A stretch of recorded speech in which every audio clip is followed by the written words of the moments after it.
Bapa, kami bersyukur karena Engkau baik. Kemuliaan-Mu turun di tengah-tengah kami, membuka setiap pribadi kami. Ajari kami taat, ajari kami untuk mengenal pribadi Engkau, ajari kami untuk tahu saatnya tiba. Kami duduk diam dengan manis mendengarkan sabda firman-Mu. Dan biarkanlah Roh Kudus tinggal bersama kami.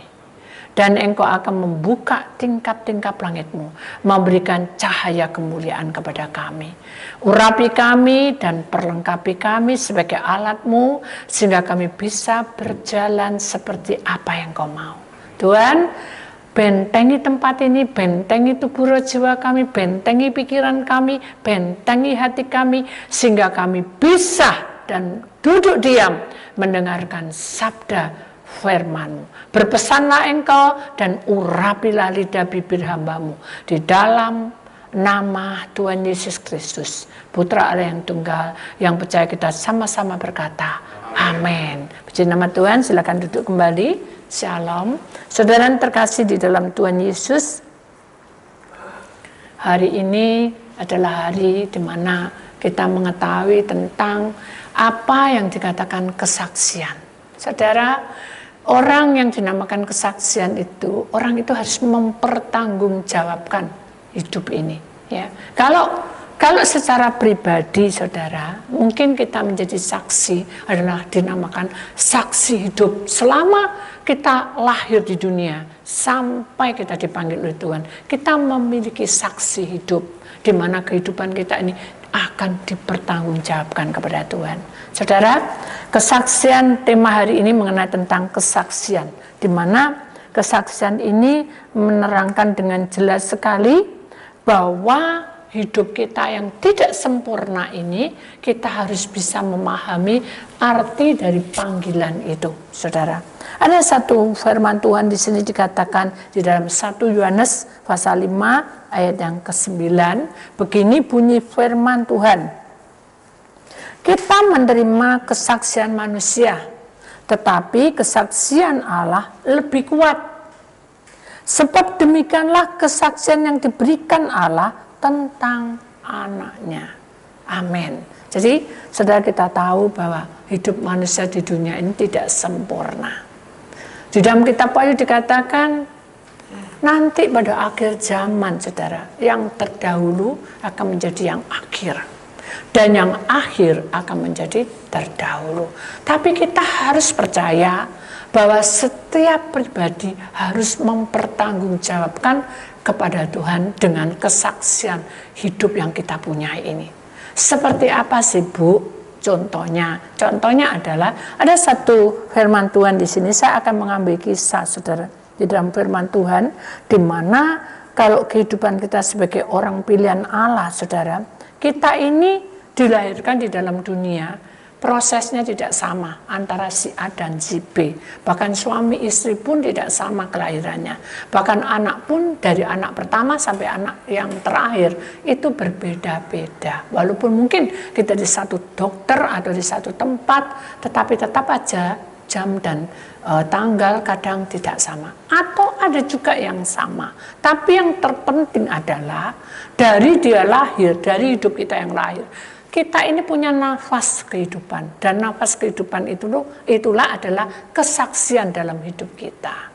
Dari setiap langkah kita ini dihitung bukan dengan jam. Kalau kita kerja, kita dihitung dengan jam, saudara. Kalau kita tidur juga kita dihitung dengan jam. Tapi kalau kita mengiring Tuhan, kita dihitung dengan perbuatan kita. Jadi kita harus tahu bahwa kesaksian manusia itu tidak sempurna. Kesaksian manusia itu bisa berubah, bisa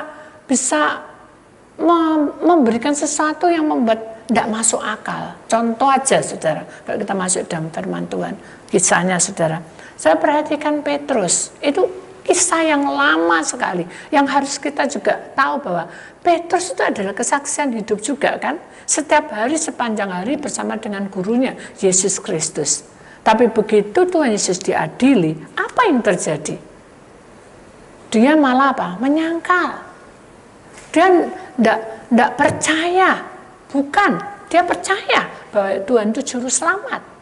Tapi ketika dia ditegur oleh anak kecil yang masih umur berapa, sudah segini, 7, 8 atau 7 tahunan. Loh, bapak ini cuma hanya dibilang gitu, dia sudah emosi tinggi, tingkat tinggi, dan dia berkata bahwa tidak kenal itu siapa yang dihakiminya.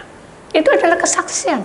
Jadi dalam kesaksian hidup Petrus, dia yang tadi awalnya mencintai Tuhan sungguh-sungguh, dan saat Tuhan Yesus diadili, dia merasa powernya tidak ada.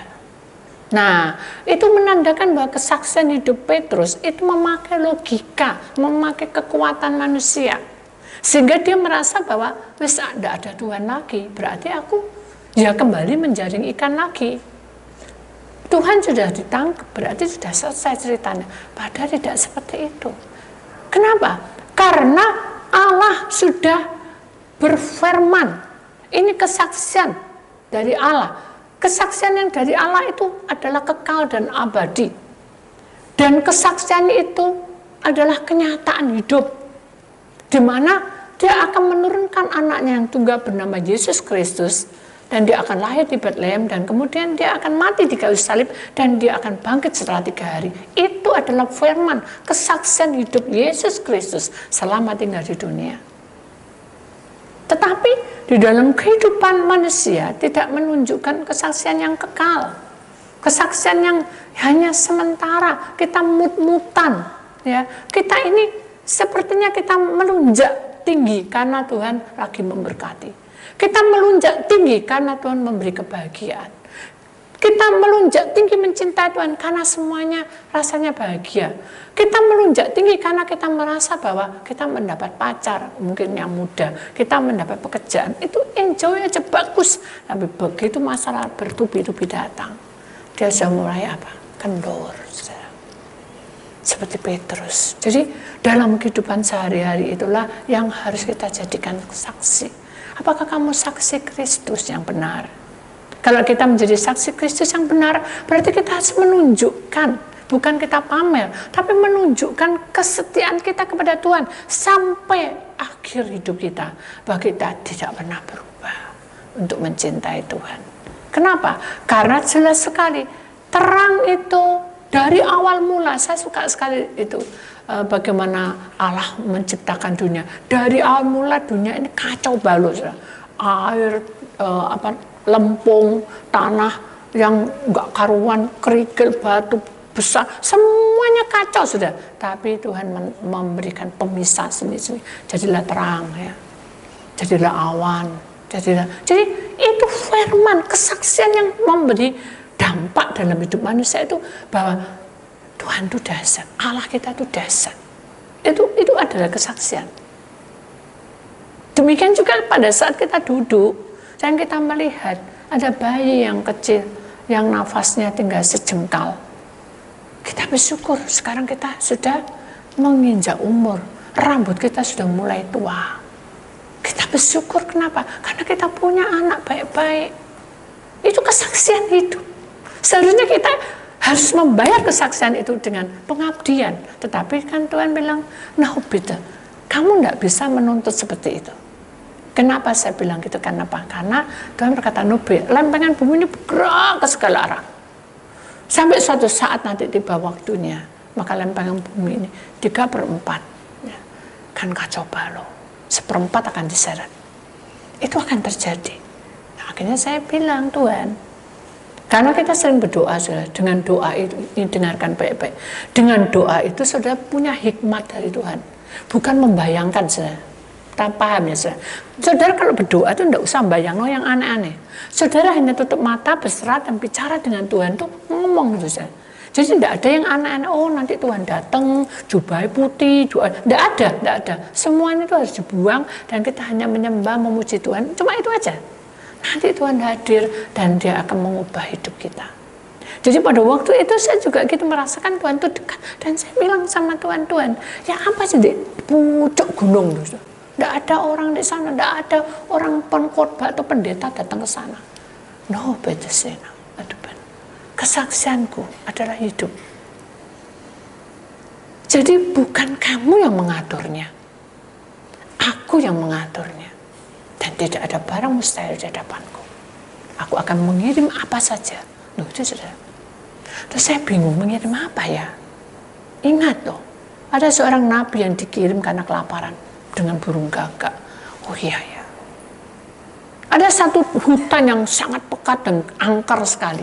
Di situ ada seorang nabi yang betul-betul dia menghadapi peperangan itu, dia bergumul di dalam doa. Ternyata dia kapaknya jatuh, mata kapaknya jatuh. Siapa yang menolong? Padahal di situ tuh sangat angker dan dalam sekali. Siapa yang menolong? Dia berdoa, dijamah, Tuhan, barulah mata kapak itu naik ke atas. Loh, mata kapak itu berat tuh, saudara, bisa naik. Bukan sulap itu.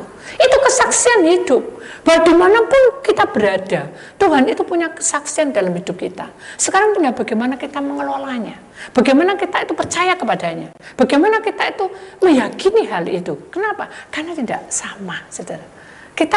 Saya berharap kebahagiaan itu menyertai saya. Itu yang sama. Tapi Tuhan punya maksud tertentu.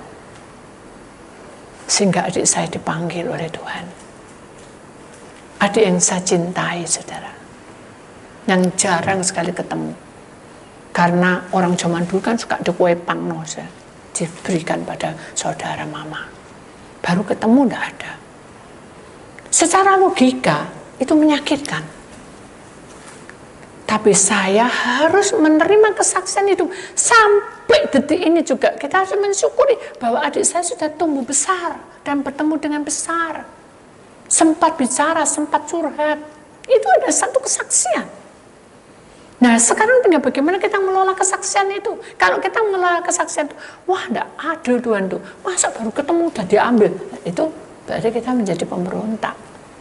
Biarlah dengan kesaksian itu kita menerima. Kenapa? Karena di sini kata kita menerima kesaksian manusia, tetapi kesaksian Allah itu lebih kuat.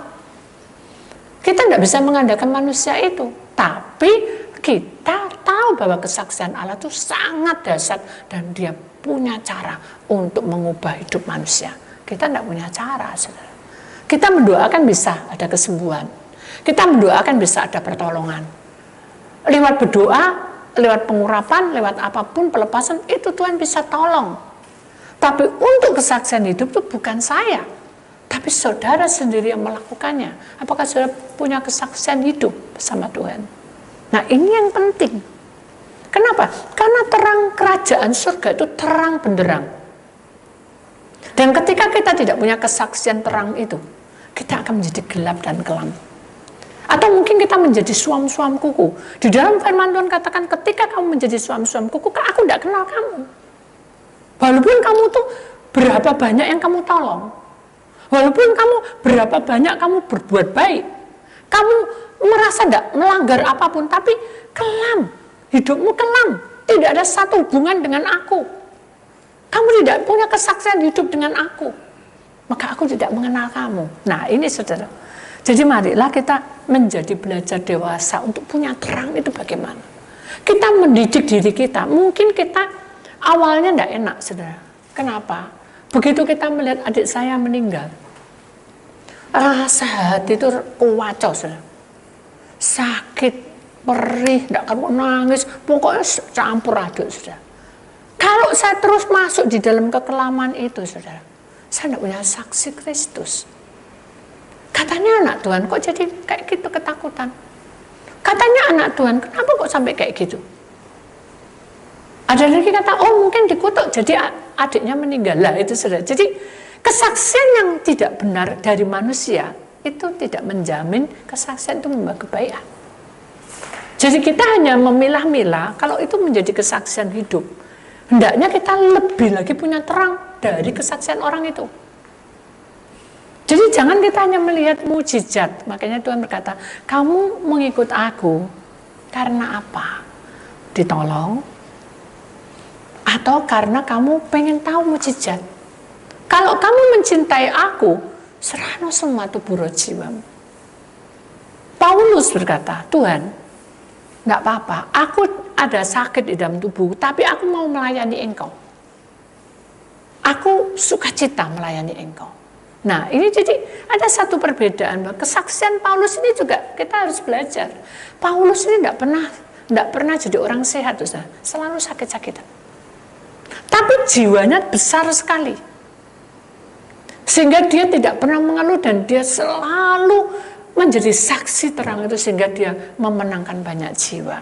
Dan kita tahu bahwa memenangkan banyak jiwa bukan seperti pendeta. Ketika kita punya terang, dunia ini gelap. Ketika lempengan bumi ini bergerak ke segala arah, maka aura gelap itu di mana-mana, saudara. Jadi di mana-mana. Semakin gelap, tidak ada terang. Makanya kita harus punya terang itu. Dan terang itu hanya yang memiliki Yesus Kristus sebagai juru selamat kita. Allah yang akan mementeraikan kita. Makanya pada tanggal 10 Desember itu saya bilang, jangan pada waktu datang 10 Desember. Karena dengan 10 Desember itu hanya mementeraikan saja. Kita harus melepaskan yang tidak baik dari tubuh kita. Jadi caranya bagaimana? Ya kita harus puasa, harus menahan diri, harus sabar. Itu menjadi kesaksian hidup. Kalau kita punya kesaksian hidup seperti itu, maka ada saat-saatnya Tuhan memberikan buah. Dan buah itulah bagian kita. Dan kita juga tidak menunggu, oh buah cepetan datang. Tidak. Semuanya itu ada waktunya, saudara. Kalau kita mikir, saudara, dari hidup kita, sebelum mengenal Tuhan dan sesudah mengenal Tuhan, apa yang kamu dapat? Saya pribadi, saudara, saya bilang, Tuhan, Engkau luar biasa. Kenapa? Karena Tuhan itu menata iman saya. Malah di start tidak punya apa-apa, yang betul-betul miskin di dalam rohani, ya saudara, bukan keuangan, rohani. Miskin rohani, dari awal tidak mengerti apa-apa, sampai kita mengenal, oh roh model gini, itu payah, saudara. Tapi saya sukacita. Kenapa? Karena itu kesaksian yang saya punyai, yang membuat saya menang, yang membuat dampak yang kuat di dalam hidup saya. Bahwa saya harus berubah, saya harus bisa. Walaupun saya sendiri, saya harus bisa. Nah itu, saudara, dengan kesaksian yang kita punya itu, maka kita akan menjadi power yang besar, dan seluruh dunia akan tahu bahwa kita adalah anak terang itu. Itu yang harus kita pegang. Kenapa? Karena kerajaan surga itu tidak ada di dunia, saudara. Kerajaan surga itu milik Allah. Ketika kita punya terang, kerajaan surga akan turun di tengah-tengah keluarga. Kerajaan surga akan turun di dalam kehidupan pekerjaan. Itu yang harus kita harapkan. Dan kita minta supaya Tuhan mengubah seluruh hidup kita. Penting ini pribadi kita dulu. Ubah dulu. Aku berubah Tuhan, aku pasti bisa. Aku bisa melewati ini. Itu yang penting. Kenapa? Karena kesaksian ini membawa dampak yang kuat. Karena terang itu akan menerangi seluruh hidup kita sampai kepada nafas kita. Ada satu kesaksian di sini, saudara, sebelum saya sudahi, ya. Semakin besar pengetahuan kita tentang kebaikan, saudara. Jadi kita semakin tahu tentang kebaikan dan kasih karunia Tuhan dalam hidup kita, semakin besar kemuliaan kita untuk memuji Tuhan di dalam badai. Saya tahu maksudnya kata-kata ini. Jadi semakin kita itu digoncang-goncangan, semakin kita ini diolak-alik kasarannya sama keadaan dunia. Paceklik ini masih panjang, saudara. Banyak hal yang di luar nalar kita, dikocak-kocak. Tapi kita ingat, semakin kita saudara, mengetahui, semakin kita mengenal kebaikan Tuhan, mengenal kasih Tuhan, maka Tuhan akan selalu menjadi bukti bahwa kita bisa memuji Tuhan di dalam segala perkara. Nah, hal inilah yang susah, saudara. Kenapa? Ngomong enak, prakteknya susah. Betul enggak? Ngomong itu gampang, tapi ketika dihadapi gak kuat kita. Itu yang tidak bisa kita lewati kalau tanpa dengan Tuhan. Ada satu kesaksian, saudara. Yang kesaksian ini buat saya itu sangat penting sekali, ya. Ketika saya melihat di dalam dunia roh, ya saudara, saya tahu bahwa dunia roh itu tidak pernah berhenti. Sekalipun saya pejam mata, tetap jalan. Ya. Sekalipun kita berusaha untuk capek, aku tak tidur, tetap aja kelihatan. Jadi dunia roh itu tidak terbatas. Ya. Tapi lebih besar kuasa Tuhan yang tidak terbatas itu. Saya hanya melihat dunia roh aja, tapi kuasa Tuhan itu yang bisa memberi solusi. Ini harus begini, ini harus begini. Kalau bukan dari Tuhan, maka saya tidak bisa tahu jawaban itu. Jadi suatu ketika saya itu melihat sesuatu, saudara, yang membuat saya itu bertanya, mengapa ya suatu ketika dalam hidup ini kok bisa berubah gitu. Tahu ya maksudnya. Jadi saya cinta Tuhan, sungguh-sungguh mencintai Tuhan. Tiba-tiba ada satu perubahan di mana goncangan-goncangan itu terjadi di dalam kehidupan kita. Sangat parah. Contohnya aja, dia mengalami sesuatu jatuh ya, dalam arti saya aja sudah dalam kehidupan itu yang tadinya merasa nyaman ya,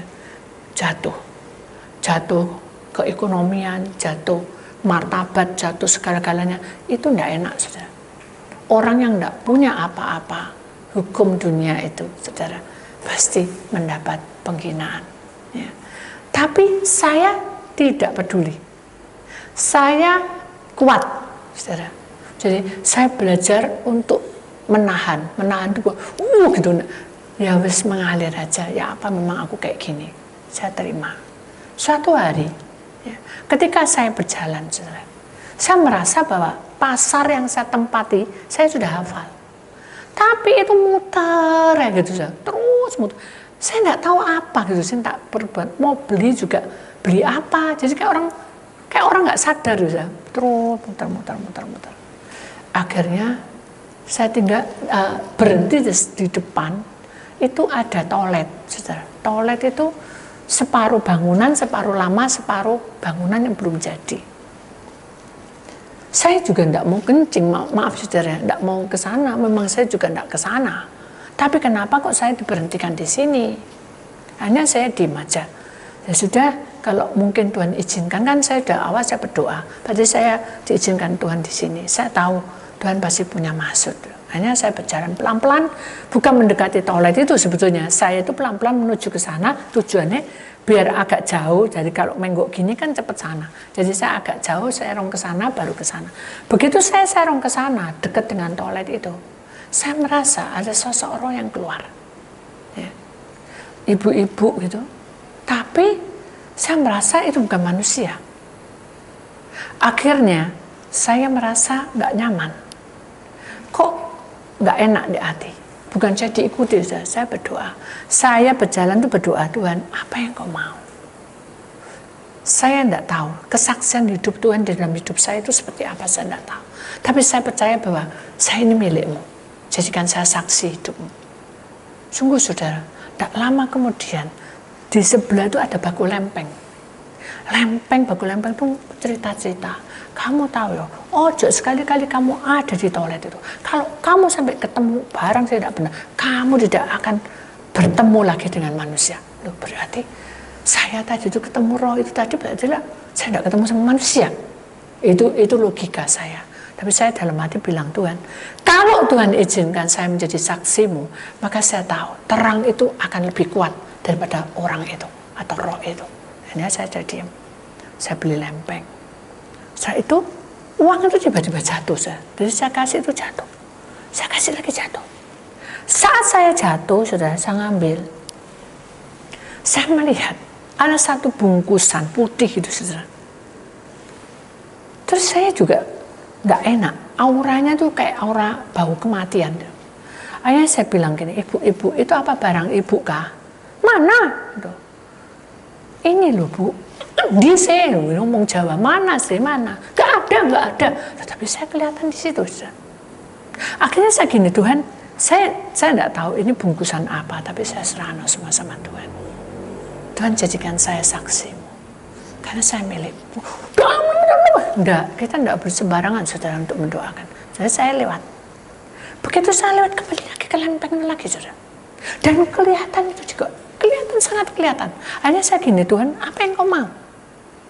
Akhirnya dibuka, seperti ada satu film aja. Ternyata orang yang perempuan itu tadi bunuh diri, saudara. Karena dia entah, saya lupa, putus dengan keluarganya, atau dia punya anak terus dia meninggal kehabisan darah. Karena di dalam perutnya itu dia menyimpan jimat. Jadi saya baru tahu bahwa kalau orang menyimpan jimat, susuk, dan segala macam yang bukan dari Tuhan, itu akan mengikuti dia sampai mati. Saudara. Dan dia mengikatnya dan tidak bisa masuk di tempat kemah perhentian. Nah akhirnya saya bilang, Tuhan berarti dia bukan setan. Betul enggak? Dia berarti orang mati. Tapi kok bisa ya orang mati, kok bisa kayak gitu ya? Tuhan tunjukin, ini bukan orang matinya, ini setan. Duh, kok bisa gitu? Tuhan tunjukin lagi. Terang dan gelap tidak bisa bersatu, anakku. Dan orang yang nyangkut-nyangkut seperti ini ada di tengah-tengah, di garis ini. Jadi kalau di garis ini, dia nyangkut, iblis tahu, dia masuk. Loh, terus kenapa saya harus diberitahu? Oh, metes. Wina, aku ingin kamu selesaikan. Duh, orang mati suruh nyelesain. Itu pikiran saya. Aku ya aneh. Itu pikiran saya. Kesaksian hidup tidak bisa pakai logika. Kalau Tuhan yang bekerja, Tuhan yang akan bergerak. Ya sudah, Tuhan tak serano. Akhirnya, ya sudah, saya harus bagaimana nih Tuhan? Ya sudah, kamu berdoa. Loh, lah banyak orang ya Tuhan. Pasar saat gini, ya apa caranya doa? Gimana? Tenang aja mbakku. Sebentar. Akhirnya, mbakku lempeng Tuhan. Hei, non, tunggu ya lempengku. Aku ini mau pergi ke belakang sebentar. Loh, aneh saudara. Jadi saya tuh nunggu lempeng.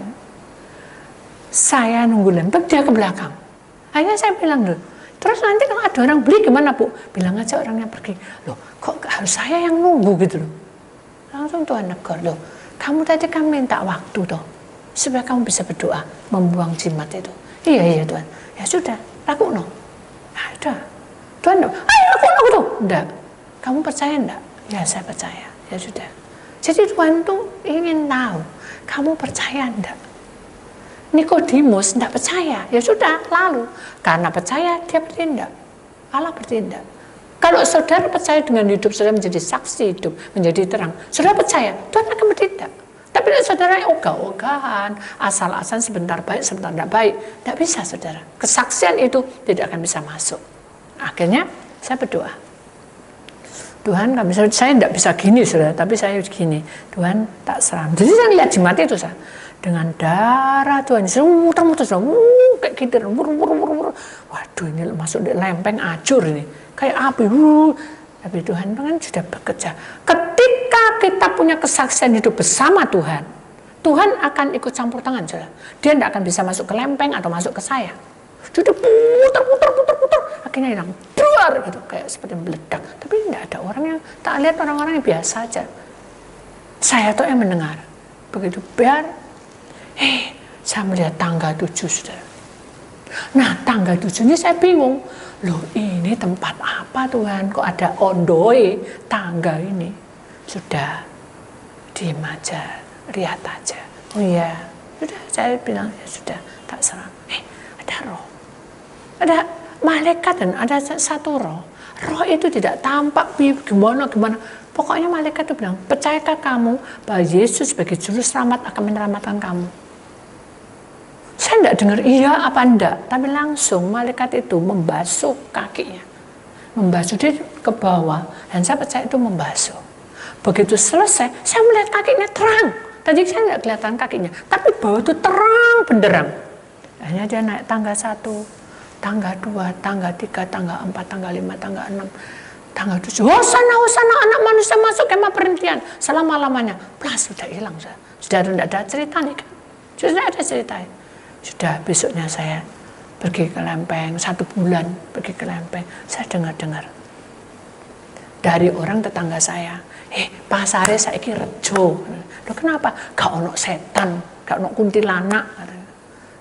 Padahal dia bukan setan, tapi kan mereka tidak tahu. Itu adalah kesaksian hidup. Jadi mari kita imani bahwa jalan Tuhan itu bukan jalan kita. Tapi kalau kita punya iman sebiji sesawi, kita bisa bertindak di luar kemampuan kita. Amin.